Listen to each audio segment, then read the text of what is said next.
I think it should be painfully obvious by now how sudden these moments are in life.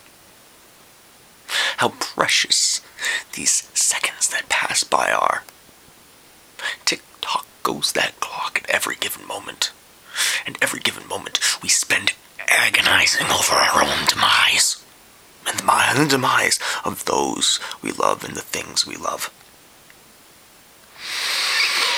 Carter Mason, this is a message to you from He who speaks to me, to you.